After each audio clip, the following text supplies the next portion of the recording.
Halo sahabat Honda, ketemu lagi ya sama gue Dian Reddy Putra di channelnya Honda Bintang Motor. Nah, hari ini nih gue mau nge-review salah satu motor bebek super dari Honda, yaitu Honda GT-R. Motor ini terbilang bukan motor baru ya di ranah perindustrian otomotif gitu ya. Motor ini keluar itu sekitar tahun 2015 akhir, 2016 awal.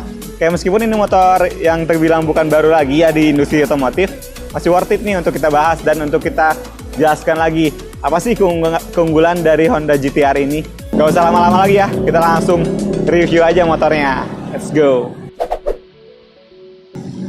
Nah, ini dia teman-teman, Honda Supra GT-R 150 yang akan saya review. Nah, kita mulai dari bagian depan ya. Untuk bagian depannya, desainnya itu masih seperti kayak Honda bebek pada umumnya ya.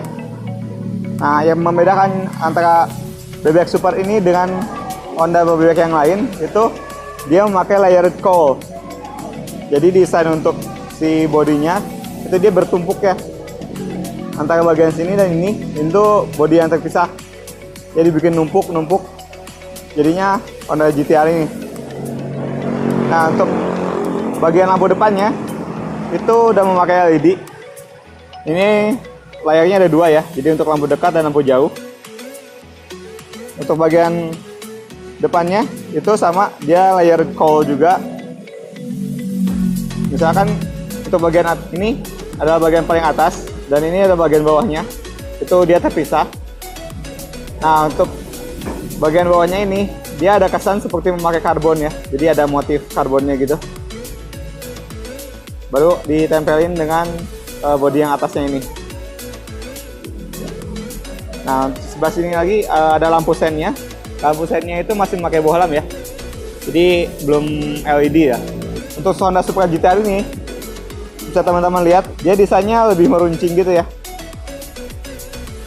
Jadi yang memang didesain untuk kecepatan tinggi juga, karena cc-nya juga udah lumayan ya, udah 150 cc. Jadi dia dibikin meruncing untuk si desain Honda GT-R ini. Oke, kita turun ke bagian bawahnya. Oke, ini bagian kaki depannya ya. Jadi Honda GT-R itu sudah dilengkapi dengan suspensi teleskopik yang ukurannya itu terbesar di kelasnya, di kelas bebek ya. Itu teleskopik terbesar, jadi handlingnya itu akan lebih nyaman gitu. Nah, lalu ukuran untuk ruang kosongnya ini dia cukup lebar ya, cukup luas, dan itu langsung menghadap ke radiator. Nah, sekarang ini sistem pengereman untuk bagian depan ya. Sistem pengeremannya udah memakai cakram udah dilengkapi dengan velg racing dengan ban tubeless ya, dengan ukuran 90/80. Ini ukuran bannya 90/80. Nah, ini layered cowl-nya sampai sini ya. Jadi ini desainnya covernya bertumpuk, antara satu dan yang lainnya itu menumpuk, 1, 2, 3, itu tumpukan semua. Nah, yang bikin berbeda juga dengan motor bebek lain itu bagian mesinnya. Biasanya tuh kalau motor bebek itu bentuk mesinnya itu dia tidur ya, jadi lurus kayak gitu. Kalau ini tegak dia ke atas. Nah, efeknya adalah si dashboardnya itu jadi lebih tinggi, jadi agak sejajar gitu kayak ke jok ya. Dashboardnya jadi lebih tinggi. Nah, ini kesan karbonnya itu memanjang ya dari depan sini tadi, terus memanjang sampai ke belakang. Nanti dari belakang sini desainnya itu ditumpuk lagi, pakai cover lagi.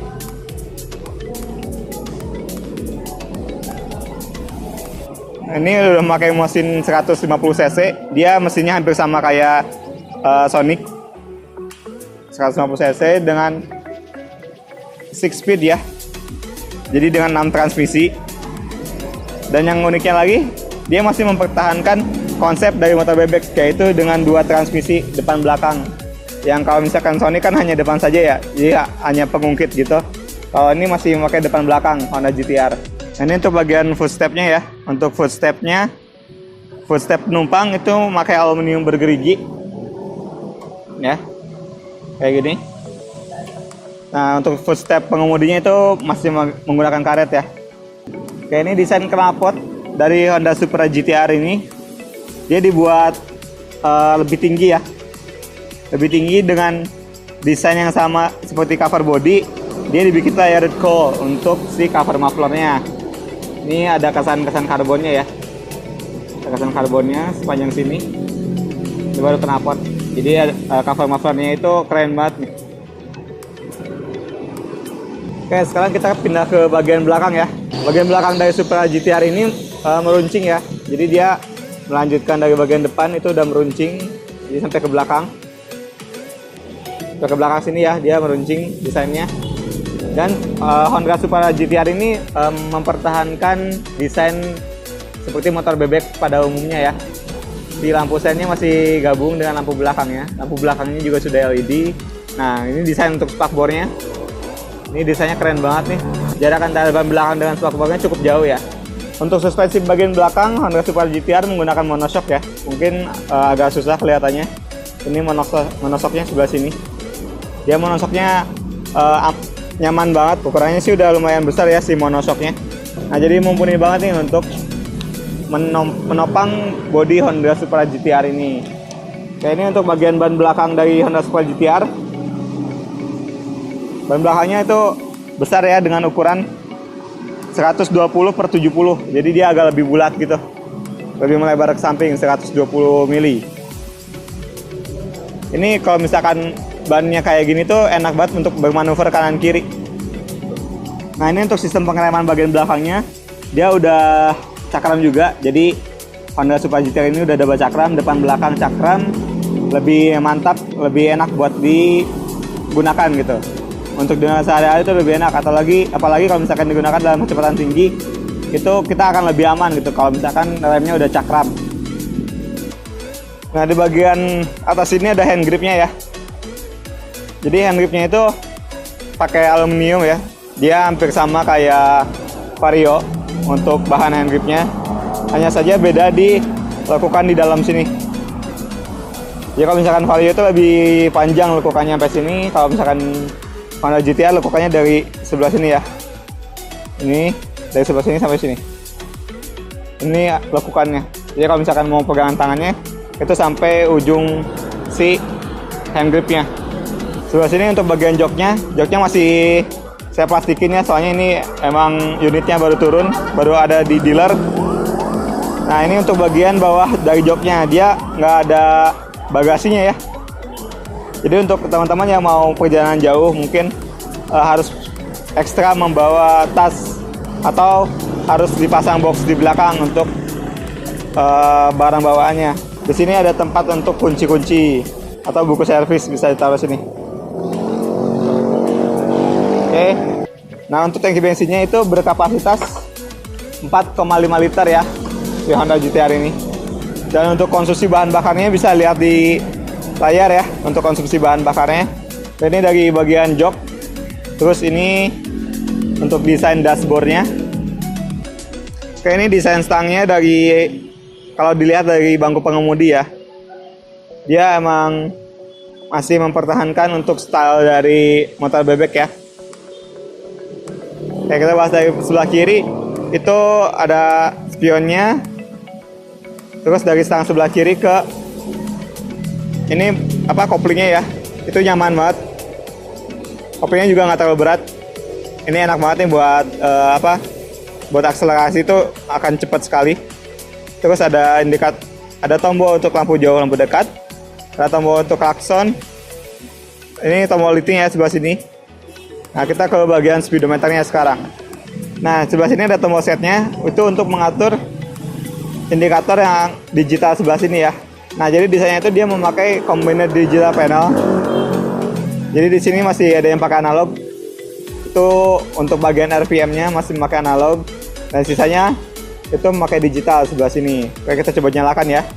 Coba nyalakan. Oke. Nah, tadi ada tulisannya ya, 6 speed 150 cc. Itu sebelum dinyalakan. Kita coba lihat lagi.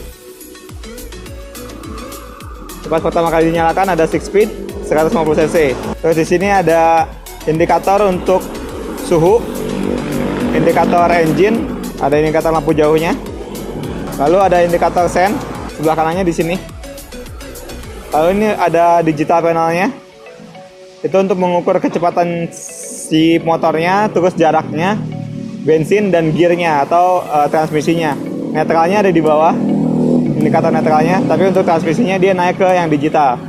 Jadi kalau misalkan kita pencet nih, nah nanti dia pindah ke bagian digital ya. Ini netral 2. Di bagian sininya klasik ya, ada emblem Hondanya di sini.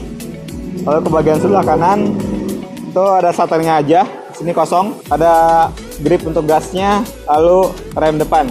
Oke, itu dia teman-teman review singkat mengenai Honda GT-R ya. Dan untuk dimensinya sendiri nanti akan tertera di layar ya. Oke, sekian review dari gue tentang Honda Supra GT-R 2019. Gimana nih tanggapan sahabat Honda mengenai motor ini? Tulis komen kalian di bawah ya. Thank you udah nonton video ini sampai selesai. Jangan lupa klik tombol subscribe dan aktifin lonceng notifikasinya ya. See you in the next video.